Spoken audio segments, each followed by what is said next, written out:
That which does not kill us makes us stronger, Friedrich Nietzsche famously wrote. In this Sprout special, in collaboration with Stephen Hicks, we explore Nietzsche's division of the world into sheep and wolves, and how our morality, what we consider as good and bad, is the result of brute biological events.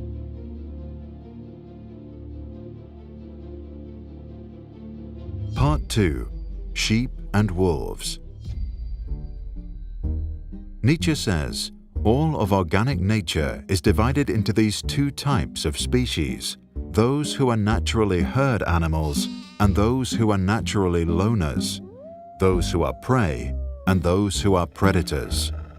Psychologically and physically, this divide also runs right through the human species. Some people are born fearful and inclined to join a herd, and some are born fearless and inclined to seek lonely heights. Some of us are born sedentary and sluggish, and some of us are born crackling with purpose and craving adventure. Some, to use Nietzsche's language, are born to be masters, and some are born slaves.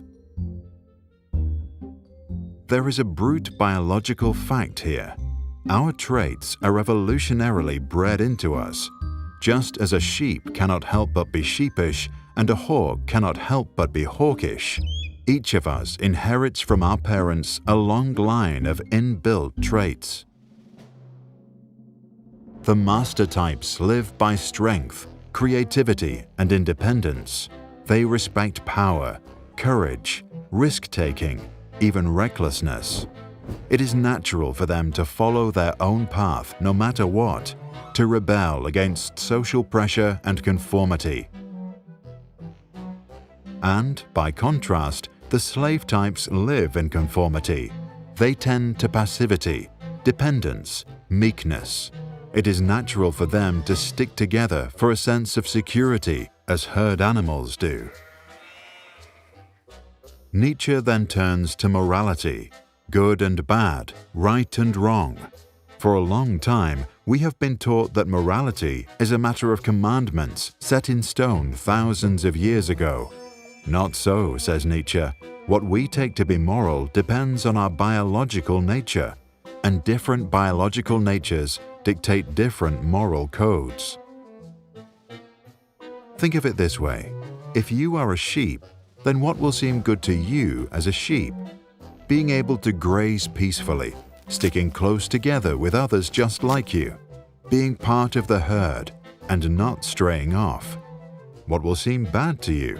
Wolves will seem bad, and anything wolf-like, predatory, or aggressive.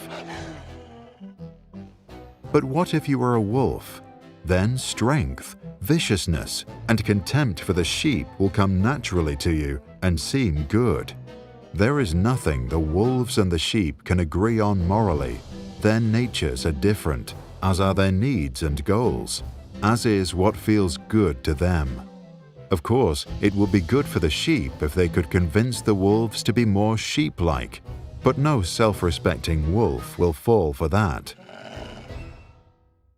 So, one's moral code is a function of one's psychological makeup, and one's psychological makeup is a function of one's biological makeup. Nietzsche is among the first to apply evolutionary concepts to morality.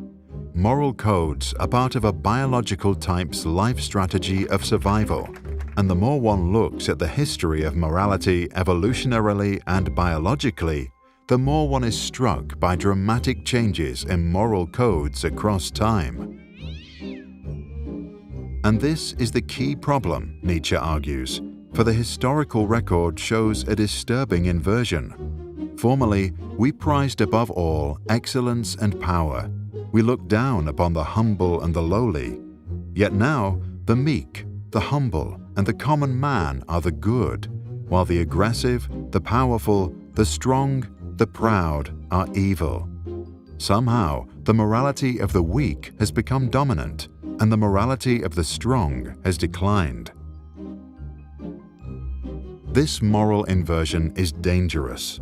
The traits of strength and power, those of that ennoble man, are now condemned, and the traits of ordinariness and modesty, those of that weakened man, are praised.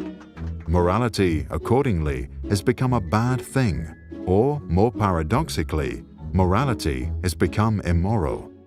The morality of the weak has somehow become dominant, and the morality of the strong has declined. How is this rather paradoxical state of affairs to be explained? To be continued. What are your thoughts on Nietzsche's view of man being born along the spectrum of sheep and wolves? And do you share his concern about an inversion of moral values? For more information, check the descriptions below. There you'll also find a link to Stephen Hicks' full account of the German philosopher.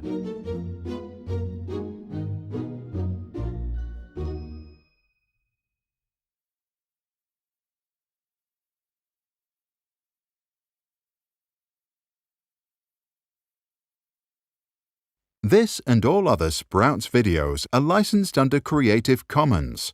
That means teachers from all around the world can use them in classrooms, online courses, or to start projects. And today, thousands already do. To learn how it works and download this video without ads or background music, check out our website or read the description below. If you want to support our mission and help change education, visit our Patreon. That's patreon.com/sprouts.